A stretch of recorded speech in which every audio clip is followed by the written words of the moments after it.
Alright guys, here's my first game for Battle Cry 2017, a tournament that was held up in Luther something or other, Maryland, at a Titan Forge Games, I think is what, or Titan Games. Can't remember exactly what the place was called, but it was a really nice venue. It was back in the middle of nowhere, like literally, if I were looking for it, other than the one sign that it was at the back of the cul-de-sac that it was in, I probably would never have known it was there. But it was great venue. The tournament itself was run by Chris Mintz, who's the captain of Team USA for ETC this past year. He ran an amazing tournament. He had rounds go for 2 hours and 45 minutes each, and then with your payment entry payment to the tournament, you got lunch for both days. So you didn't have to go out and try and find a place, which saved a shitload of time. Made it much easier to just relax and play your game and enjoy playing fantasy battles. My first game was against Mark from Green Dragon Gaming. If you are not on his channel, I will put it in the description, but you should definitely go check it out. He put out a constant stream of excellent battle reports. I'm hoping to get more games in against him, both in person, preferably, and as well as doing UB if I can find the time, and so can he. But like I said, he was a great guy to play with. It was an awesome game, even though it was my first game back from like a 6-month hiatus or whatever. But it was great time. Had an awesome game against him, and again, would love to play him again. So for this battle, it was battle line, like the regular battle line, and the secondary was hold the center. So you had to get one of your scoring units within 6 inches of the center to get the additional 3 points or whatever. So I'll go over his list real quick.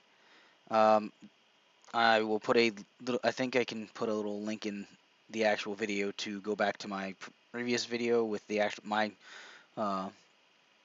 army list, because I'm lazy and I only want to have to do this once. So I'll put in his list and have it scrolling and go read it off it, whatever, and then get into the battle report. And again, this report and the next 4 after it are going to be different, where I used pictures instead of recording like I normally do. So definitely leave me comments on how you liked it and whether or not it's something that I should continue, or if I should go ahead and go back to my video battle report section. So I know a lot of people prefer like the PowerPoint scrolling through pictures and whatnot to give you a better view of the battlefield and what happens, whatnot. But my reasoning behind it, doing the video stuff, is because I forget shit, and because of real life and work and family and all that getting in the way, I don't always get, as you know, all my battle reports done in a timely manner, and so I forget stuff. So I will try my best to have remember everything for each game, but if not, I apologize. But yeah, here is Mark's list, and then I will get into the fluff and then the battle report itself. Alright, so first time I tried to record this, my dumbass left my mic off, so try this again. Gonna go over his army list. This is the Dwarven clan of Bruncio, I believe is what he called it. Let's see. So first he has his king on a war throne, King Akasion. He gave me his fluff, by the way, so I'm going to be incorporating that into this whole list. He's got great weapon with runic armor, with rune of iron, mountains, and resistance. Runic talisman with 2 shielding runes on it, so he's got like a 1-up 4-up with rerolling to wounds. Then his next up is his BSB, or no, his engineer, I believe. Croatius Clawford. Forge Repeater. Then Horus the Bold, Thane BSB. He's got a Holdstone, runic weapon with precision and smashing. So he's got like +1 to hit, I think, and then the strength 10 versus strength 5 and above, or toughness 5 and above. Then he has some runic armor ×2 and talisman of shielding, or a runic talisman with shielding, which I think gives him a 1-up 6-up maybe. Then we have Walther Squarehammer, his runic smith, with the runes of Gleaming, Reckoning, and Resilience. And then runic arcane item, he's got the rune of Brilliance and Devouring, so basically a dispel scroll. Then for his core, he's got 10 clan marksmen with guild-crafted handguns, 24 clan warriors with full command spears and shields, the flaming standard, then 10 clan warriors with great weapons, 10 more clan warriors with shields.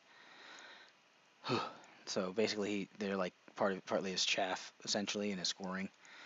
Then he has 19 Deep Watch with Standard Bearer and Champion, and then the Runic Standard of Dismay, which I can't remember what that does. 2 Vengeance Seekers, which those guys, I've never played against them, and you'll see I am terrified of them, for not really a good reason. Then his 2 Rune-crafted Organ Guns, with 1 with Flaming Shot, and those are the things that can go fuck themselves, because my army cannot do much against those, especially when they have +1 to hit and a shit ton of shots, which is like D6 ×2 or some insane amount. And then he also has 5 rangers with throwing weapons and shields. So that rounds out his list. My list will be hopefully in the link in the video, going to my previous video of my army list. If I'm gonna be lazy and not put my list in like this. But yeah, here, that was his list. You see my list, and now we'll be on to the fluff, and then on to the actual battle report itself. King Akasion sat upon his war throne, surveying the mountain pass with a grimace. His rangers had spotted a dragon fly among the clouds, circling near Castle Black, part of the neighboring kingdom of Lord Breslin of Aquitaine. Dragons weren't a common sight around these parts, but that wasn't the most odd of news from the rangers, for they said the dragon looked to have not 1 head, but 3. It seemed a host of the dark gods were intent on doing ill deeds to their ancestral allies. King Akasion ordered his vanguard to march past Castle Black in order to head off the attackers, for if Castle Black fell, the next likely destination for a ravaging horde of the dark gods could only come through his mountain kingdom, and that he would not stand for. Alright, so here is deployment for the dwarves. Again, like I said, it was regular battle line with hold the center as the secondary objective. He has vanguarded up his rangers right there.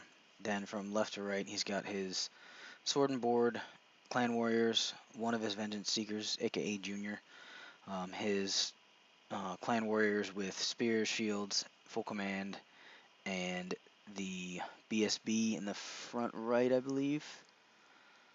I believe that's where he's at. Next to them is his Deep Watch with his king right there on the left. Then he's got his clan marksman there, his 2 organ guns, and his engineer. And next you can see next to his last organ gun there is his other junior, and then down below my vanguarded Hellriders right in front of the forest. Before I think they took dangerous terrain but didn't die from any of those. And lastly, on his side, he's got his vanguarded clan warriors with great weapons right in front of the field. Then on my side, I have my true chaos knights with lances. These are my regular regular fallen. And again, my vanguarded Hellriders. Alright, up next in near my center is my big old dragon Tunark hiding behind a fucking house because I'm terrified of those stupid fucking volley guns. Then next to him is my Wrath Howard Warriors with full command and the Wrath Priest. Let's see. Next to them is the Wrath Priest's Blood Beast. The red little diamond looking thing or gem looking things are the dwarf's hatred, the units that they hate, because they need so much more help in fucking hand-to-hand combat. And then next up, I have those are the Lance Crushers with Musician, and then I believe you can see my Lustfallen and my other Demon Weapon Crushers. All right, and rounding out my left flank is the Demon Weapon Crushers, the Lustfallen, and the General's Blood Beast. So, with all this deployment out here, my whole thought process was hide my general until I feel like I can get him out there and deal with those stupid fucking volley guns. Hindsight being 2020, I should have taken him and flown him over to behind the other hill right there, out of range of the volley guns, and then had him fly up the flank. But again, hindsight being 2020, I did not do that, and I also am calling the fact that I hadn't played in forever reasoning for me sucking, not just because I suck normally. But anyways, we'll go off to I think dwarves got first. I think I ended up dropping or having like +2 or something like that to the roll, and he still I like rolled a 1 or some dumb shit, and he rolled like a 5 or a 6, so it didn't fucking matter. But anyways, here's dwarf turn 1. All right, so dwarf turn 1, he basically just took his left flank and pushed it up a little bit. The rangers realigned in order to have my crushers basically hit him and overrun and get a nice juicy flank by the deep watch. Alright, then on his left flank, my right flank, he just moved his little great weapon warriors up a little bit and angled them just like very slightly. Then in the center, hiding behind the tree, I put the tree back there for the picture, but hiding behind the tree is Junior number 1, getting in front of my now 4 Hell Riders. Now I think his shooting, the reason there's 1 gone, is because of his shooting. Although it could have just been a dangerous terrain that I forgot to take after Vanguard, but I think his shooting took out that one guy. I think this was just a second picture to show more of the center. Not much else to say there. And volley guns. Destroy my first blood beast, because they're assholes. So, my turn 1. Guess who tries to move through the forest to get to his fucking war machines? Guess who rolls 3 goddamn 1s? Yeah, this guy. So I lose 3 out of the 4 Hell Riders, leaving me only 1. Yeah, you can see how this game is going so far. Started out pretty much as I thought it would with dwarves. Alright, so I think all of my stuff, bar these crushers maybe, passed their frenzy checks. Now remember, I don't have a BSB in this army, but I do have 18-inch leadership 9. But yeah, so these guys charged into the Rangers, and then everybody else moved up around like this. I think my other crushers kind of just shimmied to the right here.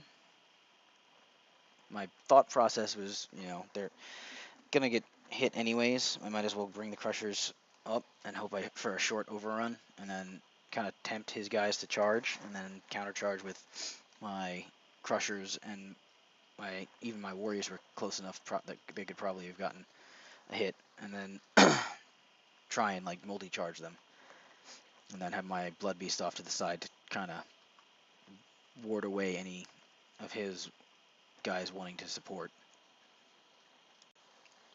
Alright, on my right flank, my knights charged his great weapon warriors and made it. I think he was just hoping for me to fail and then him countercharge me or whatever, but I had that nice little swift stride. And then, as you can see, here is where I make my first and last mistake with my dragon. I basically, again, like I said in the beginning, my freaking fear of those stupid little seekers, vengeance seekers, basically terrified me into getting him in to take him out. So basically my thought process was, hey, I'm going to breath weapon you. But I rolled shitty, and I think I did maybe 1 wound. But I doubt. It didn't really have any effect, and it made my lord basically just be cannon fodder for those volley guns and his little handgunners. Alright, my center-wise, I pushed my Fallen up a little bit to coax the Vengeance Seeker up. I think I just moved my warriors through the house, or through the building, to give them a hard target, basically. And also to be in the range of charging his guys, which I was playing first game of the tournament. I was playing way too conservatively with my warriors and way too liberally with that stupid fucking dragon. Alright, this is showcasing my attempt to get my general out of the Seeker's path and the single Hell Rider that made it over to the volley gun out of 4. Alright, so combat here went as expected. I took 0 wounds, and he took, looks like 6, and then broke and ran. And me thinking, they're not going to be a threat, which I don't think they are in the rest of the game, but I turn to face so I can go after those stupid volley guns, since I don't believe the dumb little Hell Rider by himself is going to be able to do so.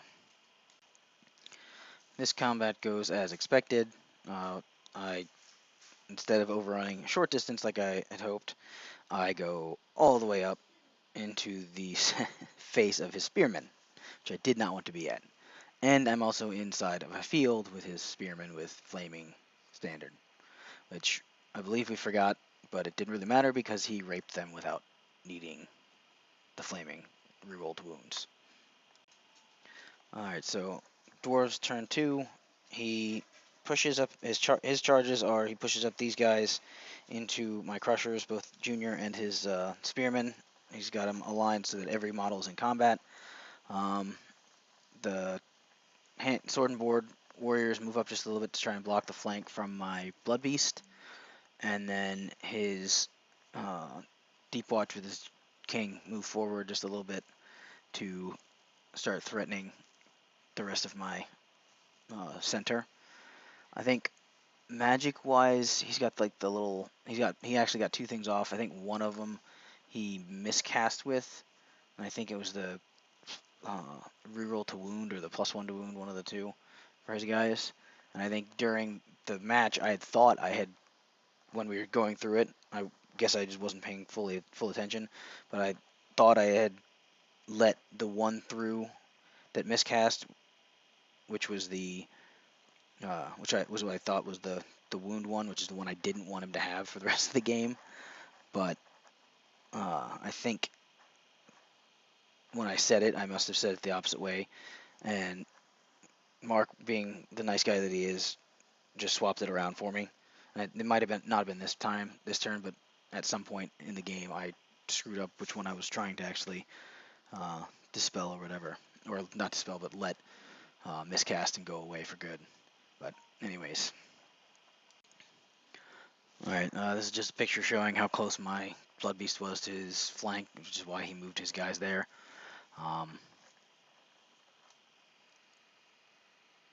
Then we have the next picture is the picture of just his center, where his deep watch is, and I moved up just a hair. And then, of course, these fuckers rallied.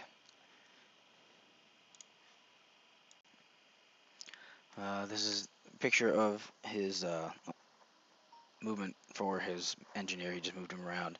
Pretty sure he's going to put his forge repeater into my poor Hellrider's face and demolish him. Wah, wah, wah. And of course, my gamble to try and take out that Vengeance Seeker, which really wasn't that big of a scary thing, ended up being a horrible idea because he plinks off my Lucky Shield with his handgunners, who then do 0 damage. But then he takes his 2 volley guns and wipes my poor dragon off of the board. Sad face.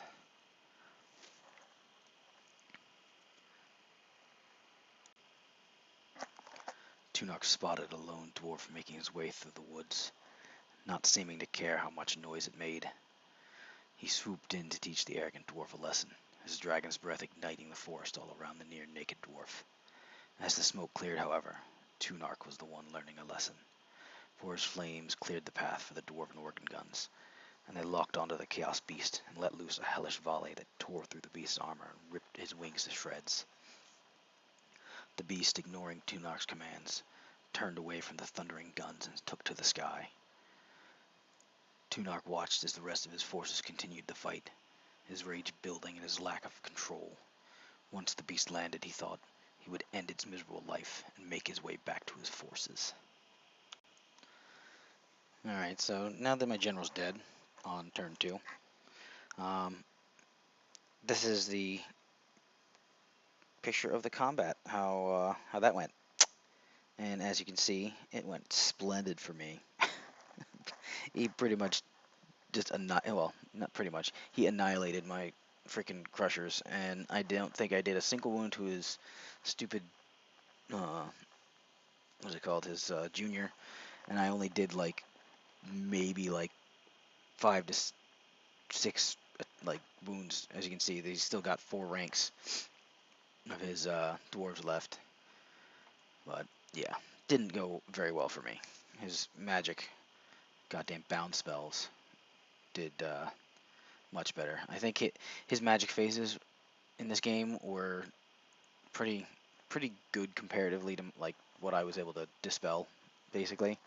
So it was bigger phases than what I could actually conjure up dice for. And since my Wrath Priest can't channel, unfortunately, I was unable to get extra stuff, extra dice, whereas he could. After combat, he reforms his spears like so to deal with the other crushers, the Lust Fallen, and the possibility of the Blood Beast coming in. And then I think he kind of shifts his Deep Watch back again. Basically, he's just taking pot shots at my warriors to whittle them down before he charges in. So he has the exact known I don't give a fuck what's left, because the Deep Watch are gonna rape you, basically. Alright, so now it is on to Warriors turn 2. I charge his little clan warriors with my Blood Beast, and he chooses to flee, and he does not get away. So my Blood Beast takes a little revenge for his master dying. Now, something I totally didn't think of, because I don't often catch people that run away from me, I guess, is the fact that from here I could have, after catching the fleeing enemy after my charge, I could have reformed and been staring at the butt of those units right there. And instead, I kept him facing forward, which kind of screws me later on in the game, even more so than I've already screwed myself. Alright, So I charge my Hellrider into his his first organ gun there. Let's see what's next. Alright, so here I move my Fallen. Everybody passes their frenzy check, by the way. I move my Fallen up to chaff up that side, and then I align my my crushers a little bit more. I should have probably pushed them up farther, so they had a better chance of getting to his deep watch. But I think what I was thinking was his deep watch were going to come into my warriors, so I wanted to have the ability to have my crushers either go into the flank or also to protect against the spearmen or whatever. But I think I should have been more aggressive and just pushed them up farther to uh, get basically in the face of the deep watch and try and get a combo charge in next turn. Here I think I barely move up my warriors again because I'm expecting to get torn up by that stupid fucking deep watch unit. I don't think I said it before, but his turn 2 he also charged his dwarf vengeance seeker. If you can see right in front of that building over there to the bottom right, he charges the vengeance seeker into my fallen, and I think I put 1 or 2 wounds on him, but he takes out I think 2 of my guys as well, and my guys stick. Alright, and of course these guys, if from the look of it, they failed their march test and could only move their 7 inches up. So, good for them. Scared of 4 dwarves they just raped 1 turn ago, but okay. And here you see the war machine hunting Hell Riders do not fare very well against the Dwarven war machine crew, since they are like 4 up armor save T4, and I think they had regular hand weapons, so they probably struck the same time as, or very close to the same time as the rider. But yeah, I don't think I even did a single wound to them. And after combat here, he does not actually finish off my last true Chaos Fallen, but he runs away, never to be heard from again. And his junior turns and faces the flank of my 4 warriors, who have just been sitting there running back and forth through the stupid building. Alright, I believe this is Dwarves turn 3, I want to say, if I've been following this right. So he charges his Spear Dwarves and his other junior into my Lust Fallen, and then he crisscrosses the guys so his junior's closer to my their right side, and I don't think he really moves much else. He just kind of has Deep Watch chilling there while his volley guns start focus firing on my warriors.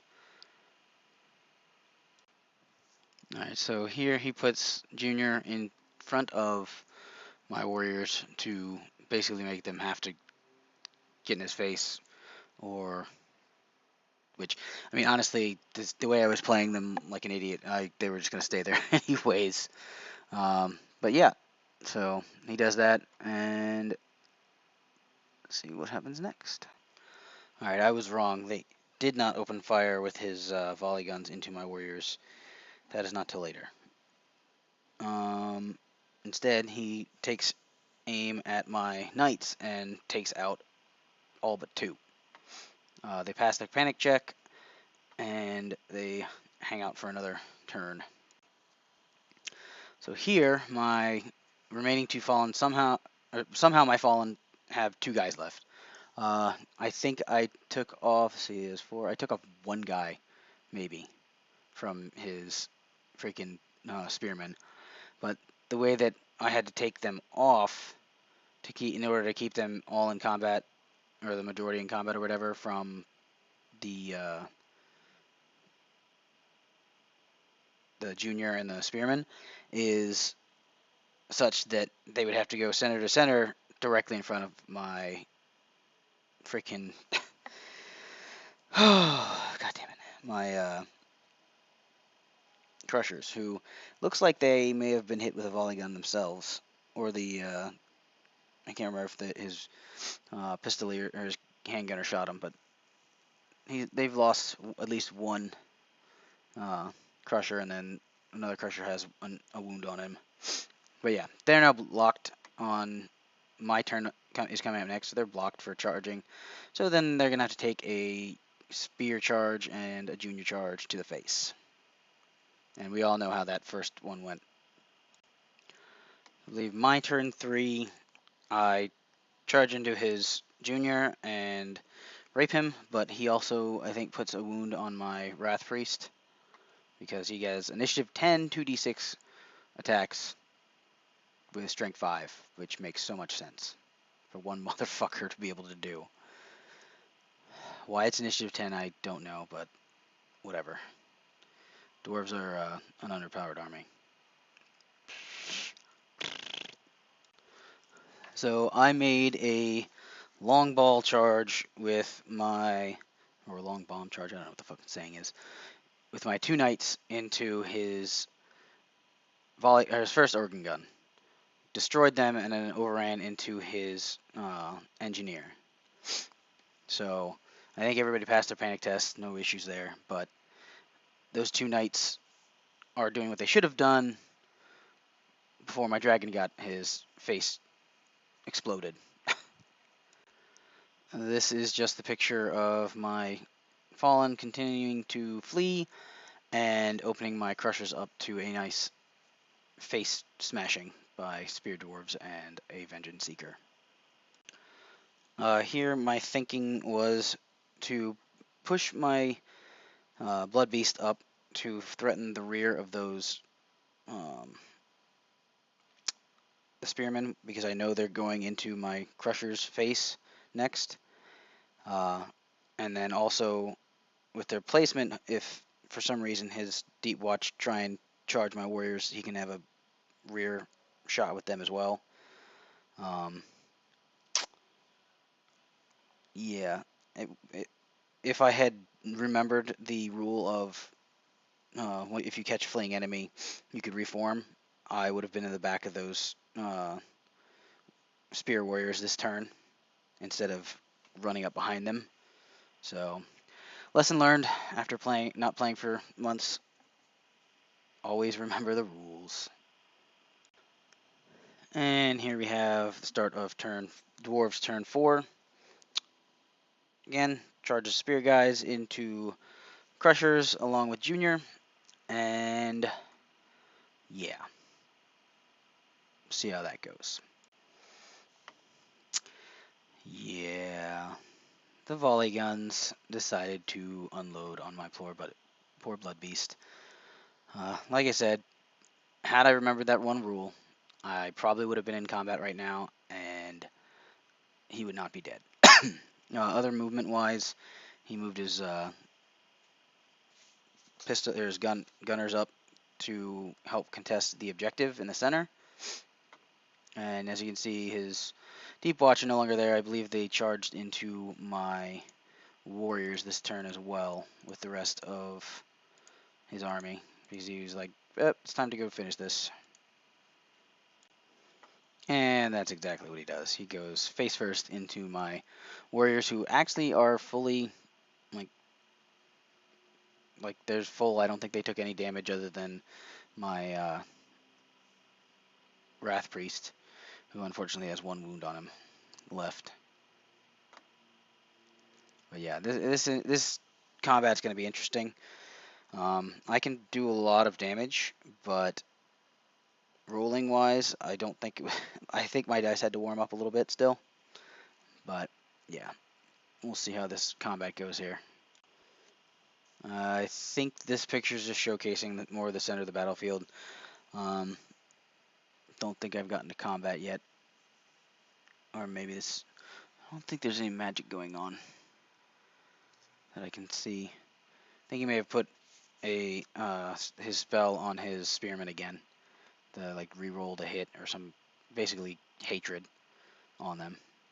Which one of those two? I can't remember.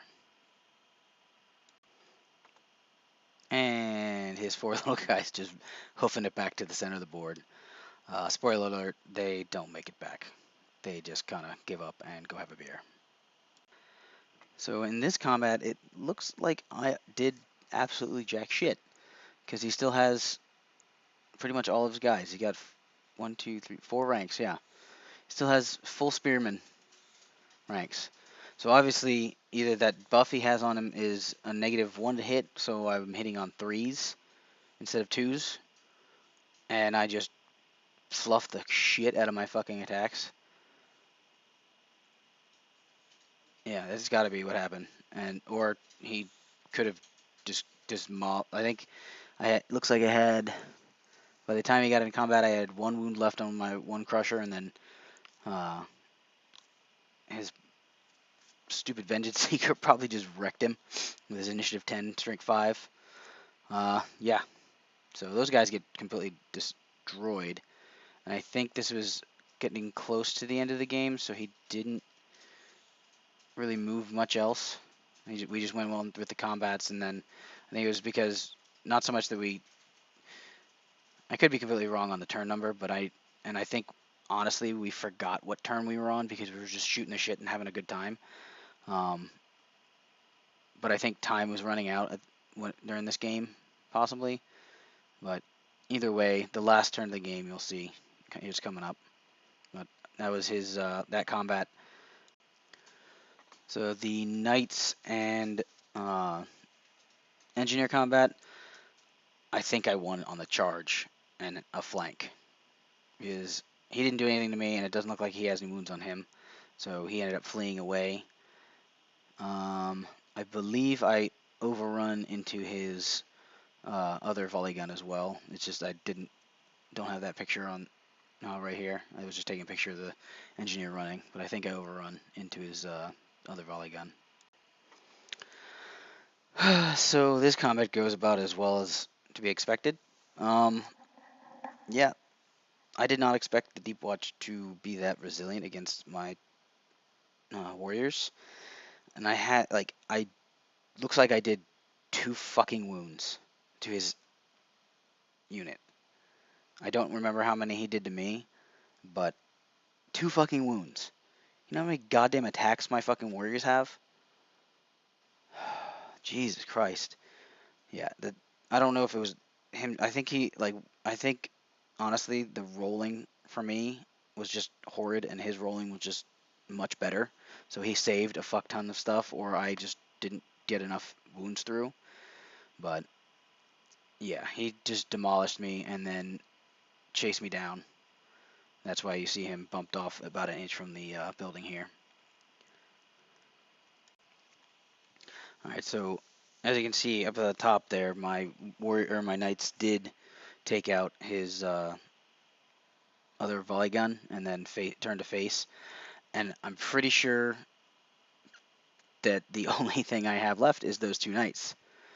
So this picture is actually the beginning, like after his movement phase. So what he did was I think he rallied his engineer. He turned his handgunners around. I think they had to actually do like a reform so they couldn't shoot, I think. Or if they did shoot, they didn't do anything to my knights. But his Deep Watch reformed in a bus formation to get within 6 inches of the center. So they have 2 units right now contesting. And up next is my last turn. So here comes the MVPs of the game right here. For me, at least. So his magic face, he buffs up his pistolier or his gunners. And I can't remember, I know he says it in his video, but I can't remember what the little Lego helmet spell is. It's got to be like the -1 to hit or something on against him or something like that. But yeah, so he puts that on them. And like I said, on his turn, I don't think he was able to shoot, or if he did, it did nothing. So my last ditch effort to contest the objective and not get 20 owed was to charge my 2 remaining knights valiantly into his one one of 2 scoring units within the objective, and I went in and I either lost. Let's see, I killed 2, so more than likely what happened was he killed 1 on stand and shoot, and then my 1 remaining knight did 2 wounds to him. So I have a charge and 2 wounds. He has steadfast still because he has the first rank. I win, but he has a leadership 10 with, I believe, the BSB within range. Or no, because the BSB was the spearman, so he doesn't have a reroll on them, I don't think. Or he might have. Either way, he loses combat, and on a 10, with or without a reroll, I don't remember, but with a 10, he fails, and he runs off. So I am now contesting that objective, and I'm no longer, or not getting 20 owed. It was a crushing defeat for my army, but my 1 valiant knight remaining held the objective because he is a scoring unit. So in the end, I only got 1260 from him. He got my entire army minus the full points for the knights, and because of those knights' valiant efforts, got me 3 points instead of 0. And yeah, so not a very good showing for me on my first game back in a while. Tournament-wise, like I said, I played, I think, 2 games physically, and then 1 or 2 universal battle games as well. Mark played a much better game than I did. I made so many damn mistakes that it wasn't even funny. Honestly, in the beginning, I should have taken my general, like I said, and flown him over to the left flank and started helping that side, because honestly, the volley guns were just, there was no way I could get up to them in time and not get just wrecked. So I think learning from that, I should have just gone around. But next time.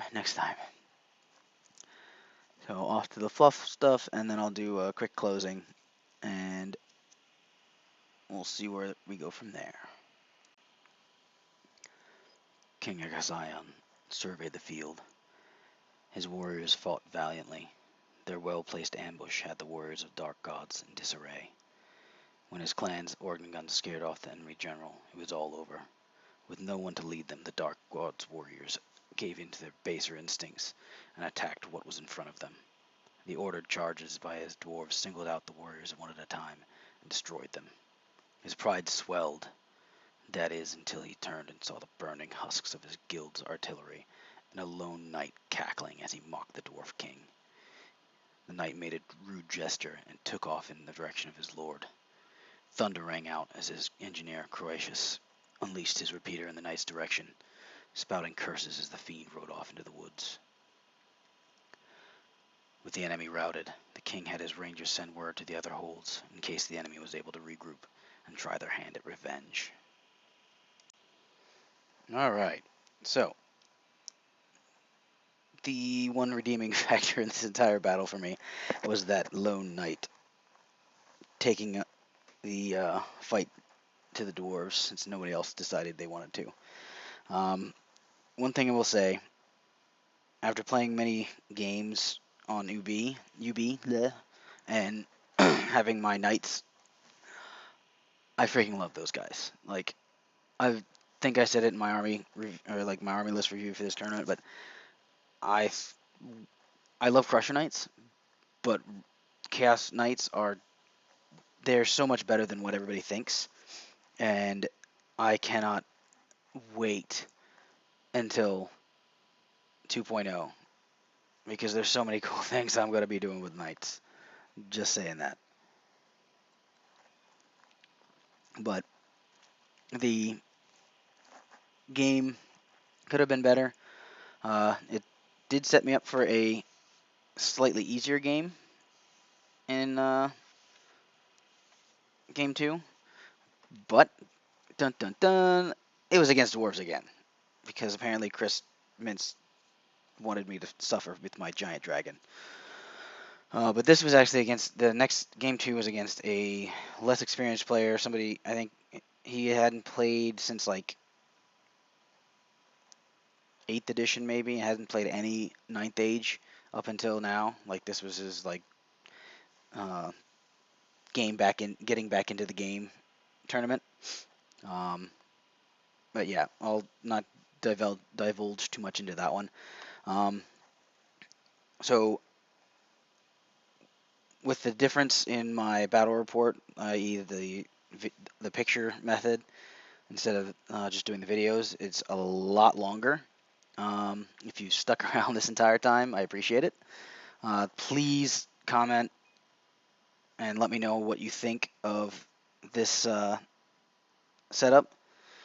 And if you guys like it, I'll switch over from my lazy videos of recording each turn and go to the pictures that it seems like most people like. Um, it takes a lot more time because I think I had like 50 something pictures that I had taken. And I know I took a lot in my other games as well. So I'm pretty sure I can pump like one out every Friday because I work from home on Fridays. So I can kind of multitask there. Um, but yeah, I have a newborn, so I've been kind of like busy helping the wife with our newborn and doing the majority of the work with our toddler because our newborn's basically attached to mommy, and I have to like pick up the slack. Not to say my wife doesn't do anything, but it's a lot harder when you have a little minion like sucking the life out of you. Uh, anyways, yeah.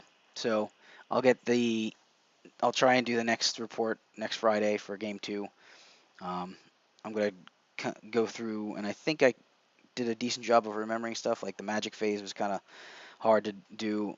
I think there's some when I like other games when they actually had the cards, the magic cards. They put them down, and I think I took pictures of those. I know the very last game against Beastman that I played, he would put the cards in. I think I took pictures of those. But anyways, I'll stop babbling, and thanks for watching. Comment, like, sub, all that good stuff, and I will see you on the next one.